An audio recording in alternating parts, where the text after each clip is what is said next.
అండి, మనం వచ్చేసి ఈరోజు మనం ఒక రెసిడెన్షియల్ టెర్రస్ పైన ఉన్నాము. సో ఇక్కడ టెర్రస్ చూడొచ్చు, కంప్లీట్గా మనము రిమూవ్ చేయడం జరుగుతుంది ఫ్లోరింగ్ అంతా కూడా.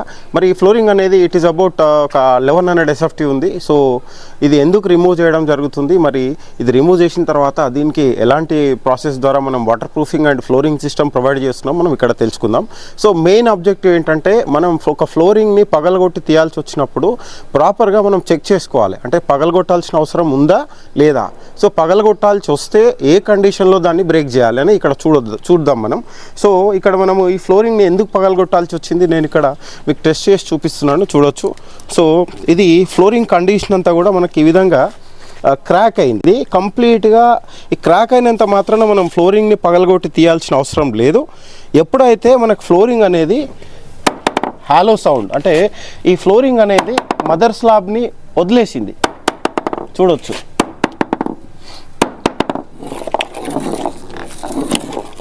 హాలో సౌండ్ వినపడుతుందా?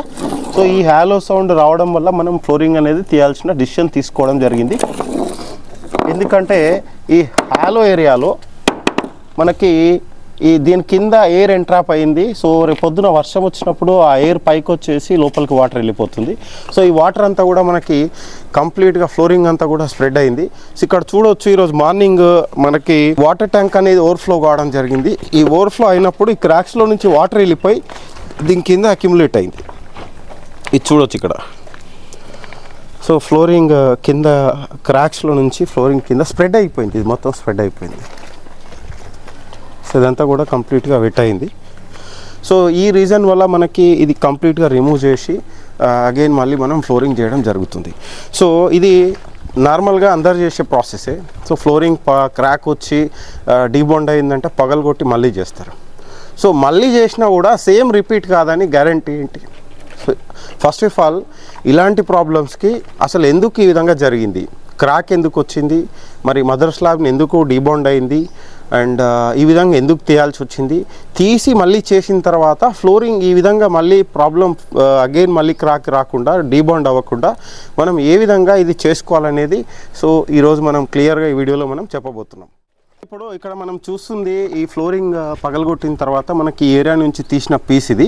సో దీని స్ట్రెంత్ ఎలా ఉంది, మరి ఇది మదర్ స్లాబ్ డీబాండ్ అవ్వడానికి మెయిన్ రీజన్ ఏంటి అనేది మనం ఇది ఒక చిన్న టెస్ట్ ద్వారా మీకు చెప్పబోతున్నాను నేను. చూడండి ఇక్కడ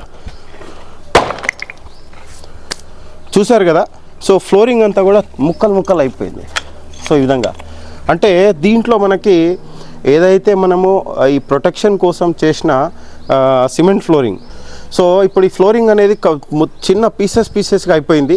సో ఏదైతే మనం ఈ ఫ్లోరింగ్ అనేది మనకి టెర్రస్ ప్రొటెక్షన్ ఫ్లోరింగ్కి కావాల్సిన గ్రేడ్ అనేది అచీవ్ కాలేదు. సో చాలామంది ఏం చేస్తారంటే ఇది సిమెంట్ ఫ్లోరింగ్ చేసేటప్పుడు కాస్త ఇసుక తీసుకొచ్చి దాంట్లో ఇంత సిమెంట్ కలిపేసి లాగేసి కలాయి పెట్టి వెళ్ళిపోతారు. So that is very wrong.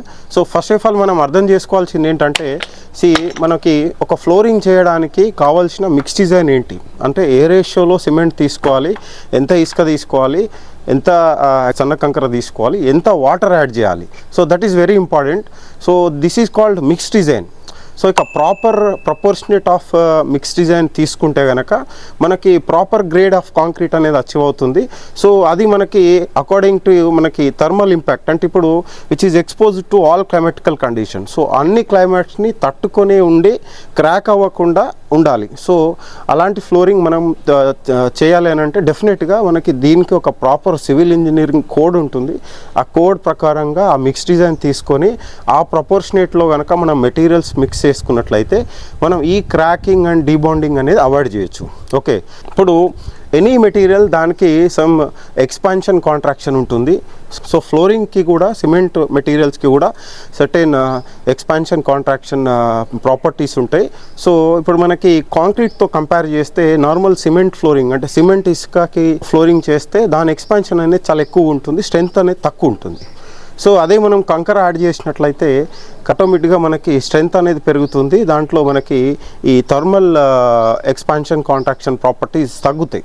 Okay, so ఇప్పుడు మనకి టెర్రస్కి నార్మల్గా ఇప్పుడు ఇక్కడ కొన్ని ప్లేసుల్లో చూసినట్లయితే ఆ ఏరియాలో అంటే తక్కువ థిక్నెస్ ఉన్న దగ్గర 1 ఇంచ్ వచ్చింది థిక్నెస్. ఏది చూపించు, ఇట్ ఏరియా అరౌండ్ ఒక 1.25 ఇంచ్ ఉంది. అండ్ కొన్ని ఏరియాస్లో పోయినట్లయితే ఇప్పుడు thickness it is around 2.7 inches.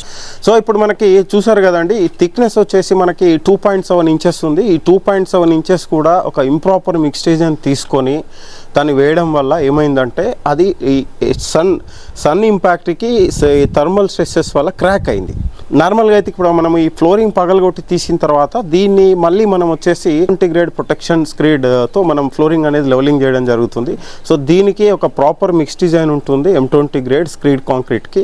అది కూడా మనం ఇక్కడ ఫైబర్ రీఇన్ఫోర్స్ కాంక్రీట్ అనేది తీసుకోవడం జరుగుతుంది. M15 గ్రేడ్ వరకు మనము M10 గ్రేడ్ వరకు మాన్యువల్గా చేసుకోవచ్చు. సో స్క్రీడ్కి అట్లీస్ట్ మనము M10 లేదా M15 కూడా మనం అడ్వైజ్ చేయొచ్చు. M15 advisable. సో ఇక్కడ వచ్చేసి మనం ఈ ఫ్లోరింగ్ ఏదైతే మనకు బ్రేక్ అయింది కదా, ఇది దీని గ్రేడ్ వచ్చేసి అరౌండ్ M3 M4 ఉంటుంది.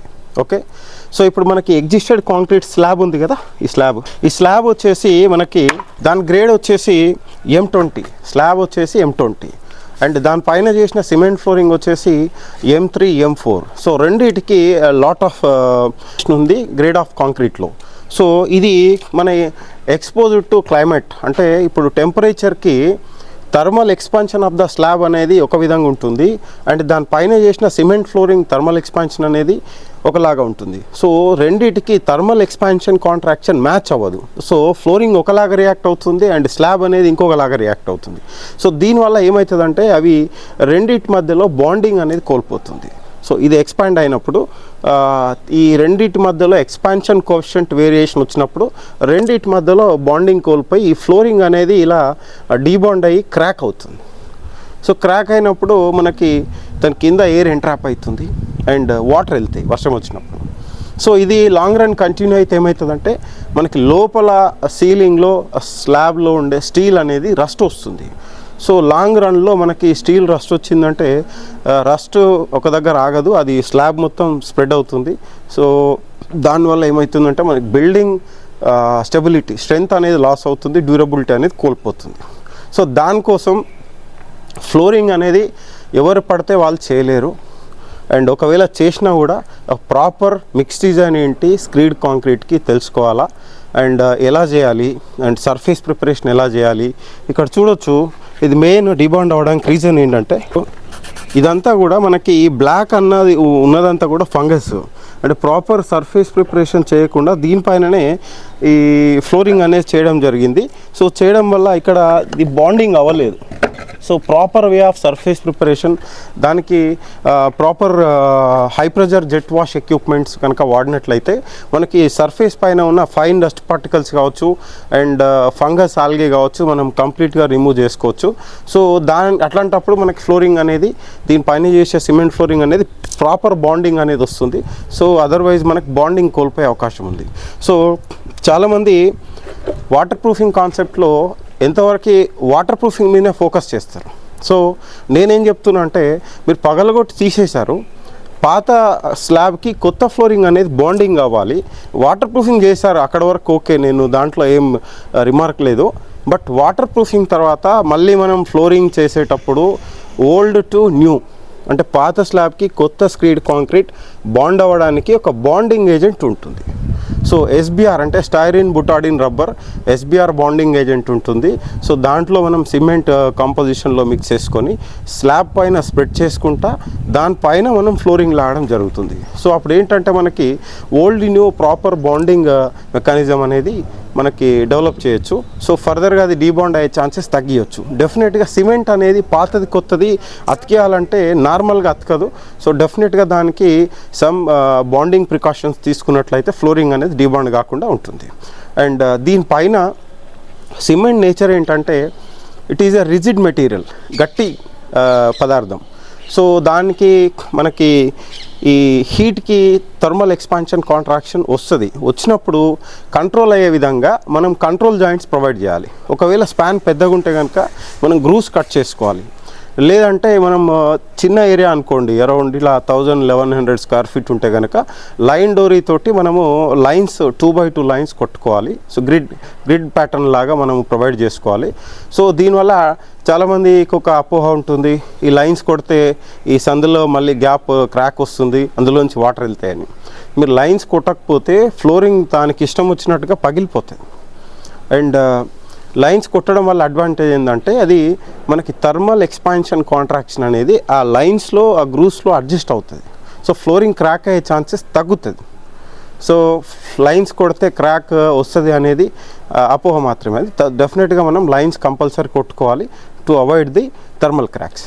Right. Thank you very much.